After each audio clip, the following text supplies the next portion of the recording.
Olá, eu sou o professor William Cavalcante e você está no canal Filósofo.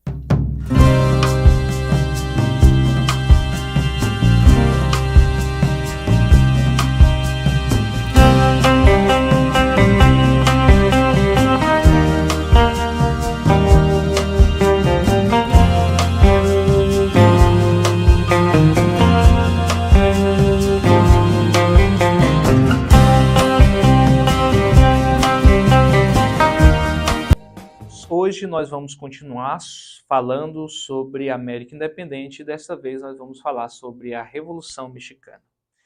Um país marcado por várias complicações e muitos conflitos, que durante 3 séculos esteve sob o domínio espanhol. Lá no início do século XIX, os movimentos libertários começaram a aparecer e iniciaram a luta pela independência, pressionando a metrópole após diversas divergências políticas, econômicas e religiosas. Mas a partir de setembro de 1810, a luta por liberdade na colônia duraria uma década e foi liderada principalmente pelo sacerdote Miguel Hidalgo, e Costilla, que foi um religioso que deu aí essa impulsionada à questão religiosa e também à independência republicana. Mas, apesar de existirem uma questão religiosa e outros grupos conservadores que queriam a independência do México, mas não uma independência republicana, e sim uma independência monárquica, trouxe várias divergências para aquele país.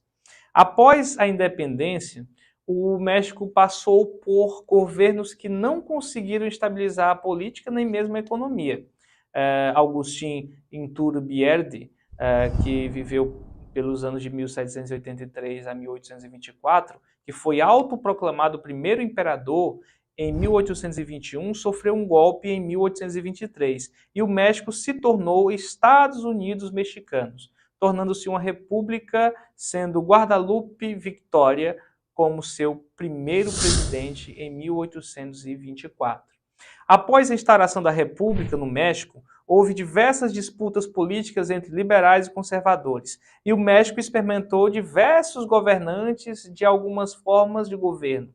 A Primeira República, República Centralista, Segunda República, ditadura, junta governista, Segundo Império, República instaurada, tudo isso com muita disputa, em alguns momentos envolvendo guerras e revoltas com o sangue de muita gente inocente derramado. No meio de tanta disputa política, surge Porfírio Díaz, que exerceria influência na política mexicana entre os anos de 1876 e 1911. Governaria o país com características de uma ditadura. Porfírio, uma vez no poder, através de fraudes, ele conseguiu se reeleger eleição após eleição. No poder, Porfírio iniciou um plano de modernização da economia mexicana, estimulando o capitalismo, investindo em indústrias, máquinas, ciência e tecnologia. A economia do México avançava junto com a desigualdade. Apesar do crescimento, a população continuava cada vez mais na pobreza. Aliás, o seu governo não assumiu o antigo sonho de Miguel Hidalgo, que clamava por uma redistribuição de terras e de igualdade racial.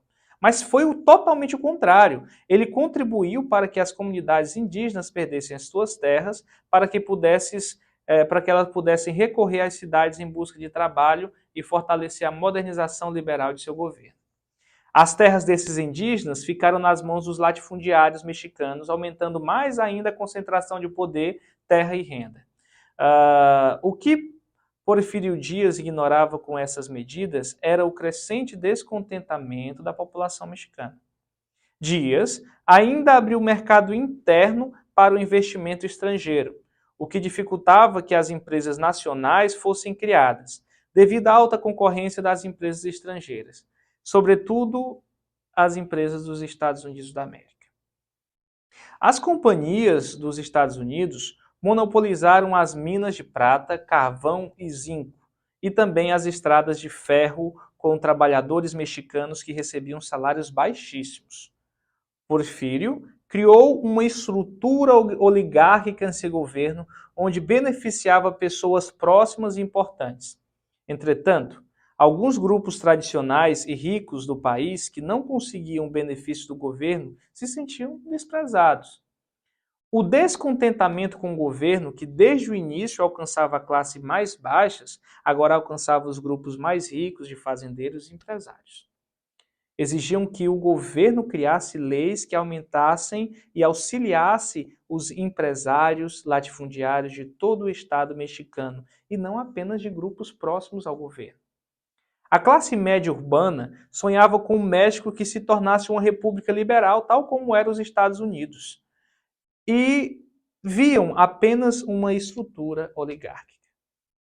Queriam eleições limpas, um presidente que representasse o parlamento e uma constituição que pudesse garantir os direitos individuais e a liberdade econômica. Os mais pobres, a classe média e os segmentos da elite não apoiavam Porfírio e colocavam em xeque o seu governo. Nas eleições de 1910, Dias venceu a sexta eleição seguida, marcado novamente por complexos e completas fraudes no meio eleitoral. E também aumentou o tempo do mandato de 4 para 6 anos. Esse aí foi o estopim para que a população mexicana, que via em Porfírio apenas um oligarca a serviço de seus amigos dos Estados Unidos, o povo foi às ruas, invadiu quartéis, roubou armas, batalhões, abandonaram o exército e eles começaram a tacar o pau. Fogo no México. Pressionado e com seu exército enfraquecido, Porfírio Dias renunciou à presidência e fugiu do país em 1911. Quem assumiu o governo em seu lugar foi Francisco Madero, um latifundiário, dono de minas e de fábricas, que era um representante da burguesia liberal mexicana. Ele havia se formado nas universidades da Europa e dos Estados Unidos.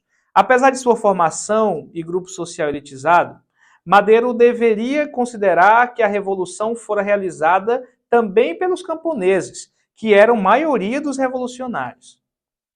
Esses camponeses eram organizados e contavam com um enorme exército liderado principalmente por Emiliano Zapata e Francisco Pancho Villa, que estavam dispostos a lutar pelos camponeses até a morte. Zapata, que era filho de um camponês que teve suas terras roubadas, criou um exército chamado Exército Revolucionário do Sul. Zapata jurou que lutaria até recuperar as terras dos camponeses e indígenas. Pancho, por sua vez, era de família pobre e se tornou bandoleiro, procurado pelo governo, mas herói do povo. Atacava fazendas, roubava o gado e distribuía ao povo que estavam com fome.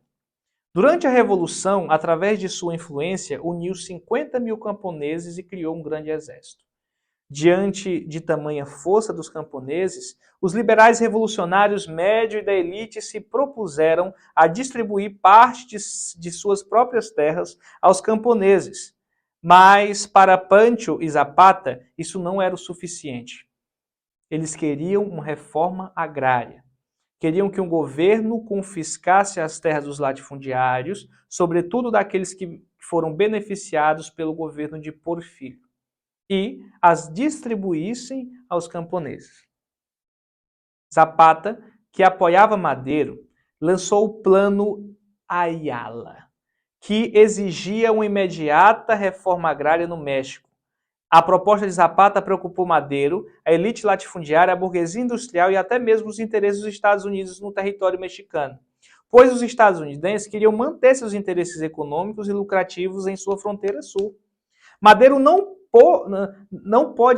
conseguiu equilibrar todos esses interesses. E como resultado, ele foi pressionado e acabou sendo substituído pelo militar, que era o general Huerta. Em 1913, o Palácio Presidencial foi invadido, Madero foi capturado, torturado e assassinado. O Congresso Nacional foi fechado, vários deputados e funcionários públicos foram mortos e o México, através de um golpe de Estado contra o revolucionário, tinha um novo ditador, Victoriano Huerta. A revolução ainda estava em andamento. A influência dos Estados Unidos na queda de Madero foi direta. O embaixador Henry Wilson se desentendeu com o presidente Madero, após este criar leis nacionalistas que beneficiavam os trabalhadores mexicanos e somente estrangeiros que falassem espanhol, desempregando vários trabalhadores dos Estados Unidos. Também não simpatizou com a lei que taxava empresas estrangeiras de explorar petróleo no México. Essas medidas de Madero fizeram com que Wilson realizasse alguns relatórios altamente negativos sobre o seu governo e que motivou o presidente dos Estados Unidos da América a priorizar a substituição do governo Madero. Huerta, após assumir o poder, tentou negociar com líderes revolucionários. Zapata e Pancho negaram apoio e continuaram a luta. Com a chegada do presidente dos Estados Unidos, o presidente Woodrow Wilson, nem mesmo os estadunidenses apoiavam Huerta. O presidente trocou o embaixador e realizou algumas exigências a Huerta, como cessar-fogo imediato ao armistício de paz definitivo, eleições livres imediata, retirada do nome de Huerta das eleições e aceitação de todos os partidos em acatar o resultado das eleições. Mas Huerta rejeita a proposta do presidente Wilson e, com a recusa do general, uma guerra civil começa novamente, se estende, é marcada por crianças lutando no exército mexicano. Diante do desespero de Huerta, que não conseguia resistir aos exércitos de Pancho e Zapata, os Estados Unidos declararam neutralidade no conflito. Já os ingleses apoiavam Huerta, com interesse no petróleo mexicano. Mas a neutralidade dos norte-americanos não os impediu de tomar a alfândega do porto de Veracruz e impedir que Huerta recebesse algum tipo de carregamento de munições vindo da Alemanha. Após as vitórias dos camponeses do Sul, liderados por Zapata e Pancho, liderando os camponeses do Norte, como também dos generais dissidentes, Carranza e Obregón desarticulam as tropas do exército e do governo de Huerta. E aí o governo dele não resiste e termina em 1914, no dia 1º de outubro. Após o impasse com o fim do governo de Huerta e sua fuga para fora do país, se reuniram na cidade de Águas Calientes. O general dissidente, agora chefe do exército venustiano, Carranza, organizou a convenção, apresentou sua renúncia e se retirou da reunião após a insistência de Zapata. As discussões giraram em torno das ideias de Zapata e Villa, que conseguiram se eleger na convenção como presidente Eulálio Gutiérrez. Assim que assumiu, Gutiérrez nomeou como chefe do exército Pancho Villa e Carranza ficou insatisfeito e começou a levar suas tropas para Veracruz. A guerra civil continuava e agora entre as tropas dos ex-aliados de Villa e Carranza. O isolamento das forças de Villa no norte favoreceu Carranza. Somando a isto, Zapata não auxiliou Villa, pois estava iniciando a reforma agrária no sul do país. Carranza foi hábil politicamente e acrescentou seu discurso às reformas sociais e começou a ter o apoio também de simpatizantes de Villa e Zapata. Muitos passaram a acreditar que as reformas sociais só aconteceriam de fato se Carranza se tornasse presidente. O general propôs a criação de leis trabalhistas não somente para o campo, mas para os trabalhadores urbanos, enquanto Villa e Zapata tinham propostas apenas para indígenas e camponeses. Muitos dos operários urbanos participaram do exército de Carranza. O apoio dos Estados Unidos a Carranza foi fundamental para a vitória do general, que conseguiu desmobilizar o exército de Villa, que foi derrotado. Ainda que ele se vingaria dos Estados Unidos, atravessando a fronteira e atacando pequenas cidades dos Estados Unidos, um exército estadunidense chegou a entrar no México procurando Villa, mas nunca conseguiram capturar. Villa foi assassinado após ter deixado a luta armada enquanto trabalhava como agricultor em 1923. O mesmo fim teve Zapata, né, que foi emboscado por mais de 100 soldados e assassinado em 1919. O assassinato de Emiliano Zapata foi orquestrado por Carranza, que havia se tornado presidente do México em 1917, após encurralar as tropas de Pancho Villa. Com a vitória de Carranza, uma Assembleia Constituinte foi convocada e, em dezembro de 1916, constitucionalistas e progressistas se reuniram para discutir a criação das novas leis do país. No ano de no dia 31 de janeiro, eles concluíram a Constituição e no dia 5 de fevereiro de 1917, essa Constituição foi promulgada. Né? A Constituição de 1917 era moderna e alinhada com os ideais iluministas e liberais. Estabeleceram as eleições diretas para presidente, sufrágio universal, os direitos individuais, educação pública universal, leis trabalhistas, como salário mínimo, limite de 8 horas diárias de trabalho, além da separação entre o Estado e a Igreja, ou seja, a laicidade do Estado, também com a proibição do trabalho infantil e os princípios da reforma agrária. A nova Constituição mexicana teve um avanço, né, e surpreendeu outros países. Apesar da nova Constituição garantir a exploração do solo e subsolo apenas pelo Estado mexicano, o presidente Carranza foi cuidadoso para não ameaçar os empreendimentos dos estadunidenses no México, pois as novas leis não se aplicavam às empresas estrangeiras que já existiam no país. Elas só se aplicavam aos indivíduos que viviam no país, ou seja... E no dia exatamente após a promulgação das Cartas Magnas, né, no dia 6 de fevereiro de 1917, o presidente Carranza convocou novas eleições gerais e foi eleito presidente para os anos de 1917 até 1920. As eleições foram em março de 1917 e Carranza se elegeu com ampla vantagem, tomando posse no dia 1º de maio. Apesar da Constituição de 1917, a pacificação do país não aconteceu, né? Apesar de tudo isso, pareceu terminar. No entanto, em meio às lutas, o mandato presidencial de Carranza chegava ao fim e tinha que enfrentar também as disputas políticas. Após uma tentativa de assassinato mal-sucedida, Carranza saiu da cidade do México e se dirige a Veracruz, onde é emboscado no caminho e morto a tiros. O México se tornou, com a Revolução, o primeiro país a enfrentar suas oligarquias agrárias. No Brasil, por exemplo, isso só foi acontecer após 1930. Né? O sonho de Miguel Hidalgo, por liberdade, terra para todos, igualdade racial, estava acontecendo aos poucos sem que ele pudesse ver, através de líderes que ora eram aliados, ora eram inimigos, como Zapata, Villa e Carranza.